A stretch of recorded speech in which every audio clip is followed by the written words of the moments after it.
हमारे channel law politics and other things पर आपका स्वागत है। अगर आपको हमारे वीडियो पसंद आए तो कृपया हमें अपने कमेंट्स लिखें और हमारे चैनल को सब्सक्राइब और शेयर ज़रूर करें। बेल आइकन दबाना ना भूलें। आज हम आपको एक ऐसी अनसुनी लड़ाई के बारे में बताएंगे जिसमें भारत की वीर सेना ने चीन की सेना को बुरी तरह हराया था। यह बात 1967 की है। 1962 में हुए भारत चीन युद्ध के बाद भारत चीन की सीमा पर लगातार विवाद होता ही रहता था। भारत की फौज 1962 के बाद 1965 में पाकिस्तान से युद्ध जीत चुकी थी और अपनी पिछली गलतियों से सीखकर उसने नई टुकड़ियां खड़ी की और उनको चीन से लगी सीमा के विवादित क्षेत्र में तैनात कर दिया। सिक्किम और तिब्बत से लगी भारत की सीमा पर चुंबी वैली और नाथुला पास के पास चीन और भारत के सिपाही सिर्फ 20 से 30 मीटर की दूरी पर तैनात थे, जो 4000 किलोमीटर की भारत चीन सीमा पर सबसे करीब था। यह सीमा कभी भी चिन्हित नहीं थी। चीनी पास के उत्तरी क्षेत्र पर, जबकि भारतीय फौज पास के दक्षिण की ओर तैनात थे। नाथुला के दो हिस्से सेबुला और कैमल्स बैक भी भारत के कब्जे में ही थे। 1963 से ही इस क्षेत्र में छोटी मोटी झड़प होती रहती थी। 16 सितंबर 1965 को भारत पाकिस्तान की लड़ाई के बीच में चीन ने भारत से नाथुला पास छोड़ने की मांग की, लेकिन 17 माउंटेन डिवीजन के commanding officer major general Sagat Singh ने चीन की यह बात सिरे से नकार दी। 13 अगस्त 1967 से चीनी सिपाहियों ने नाथुला पास के पास बंकरों की खुदाई शुरू कर दी। भारतीय सिपाहियों ने देखा कि इनमें से कुछ बंकर भारत की सीमा के अंदर बन रहे हैं। जब यह बात उस एरिया के चाइनीज कमांडर को बताई गई तो चीनियों ने खुदाई बंद कर दी। भारतीय फौज ने तब यह तय किया कि नाथुला पास के दर्रों के साथ साथ कटीली तार लगाई जाए, जिससे सीमा चिन्हित की जा सके। 18 अगस्त से सीमा पर तार लगाने का काम शुरू किया गया। 2 दिन के बाद ही चीन के सिपाहियों ने तार लगाने का विरोध किया और बंदूकों के साथ पोजीशन ले ली, लेकिन कोई फायरिंग नहीं हुई।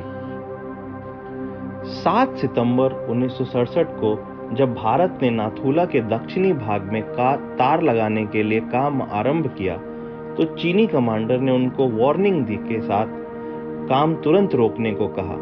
जब भारतीय जवानों ने मना कर दिया तो सिपाहियों में झड़प हो गई, जिससे 2 चीनी सिपाही घायल हो गए। इसके बाद शांति की आस में भारत ने नाथुला से सीबुला तक पास के बीचों बीच तार लगाने का निर्णय किया, जिससे दोनों देशों के बीच की सीमा निश्चित की जा सके।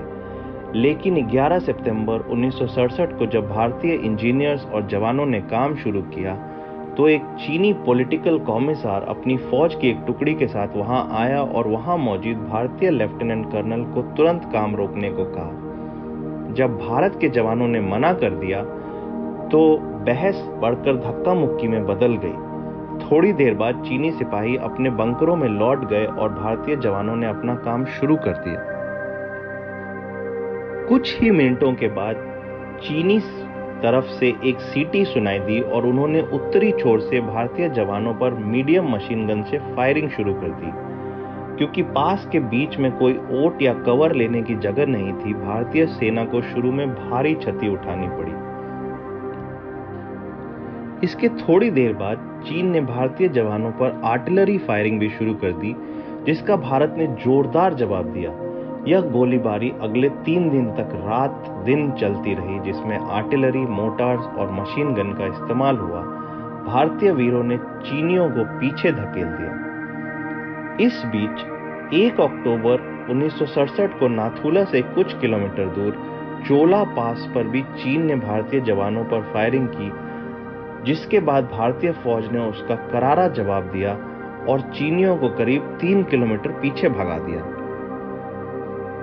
इस लड़ाई में भारतीय रक्षा मंत्रालय की रिपोर्ट के अनुसार 88 भारतीय जवान वीरगति को प्राप्त हुए और करीब 163 घायल हुए, जबकि चीन को 350 से ज्यादा सिपाही मारे गए और करीब 450 घायल हुए। इस लड़ाई में brigadier Rai Singh Yadav 2nd grenadiers और major Harbhajan Singh 2nd grenadiers तथा lieutenant colonel Mahatam Singh 10 JK rifles को महावीर चक्र प्रदान किया गया, जबकि captain Prithvi Singh Dagar 2nd grenadier, हवलदार लक्ष्मी चंद 2nd ग्रेनेडियर और सिपाही गोकुल सिंह राजपूत रेजिमेंट को वीर चक्र प्रदान किया गया। इस लड़ाई में भारत की शानदार जीत हुई तथा चीन की करारी हार हुई, लेकिन इतिहास के पन्नों पर यह लड़ाई कहीं खो गई और भारत की जीत भी शायद किसी को याद न रही।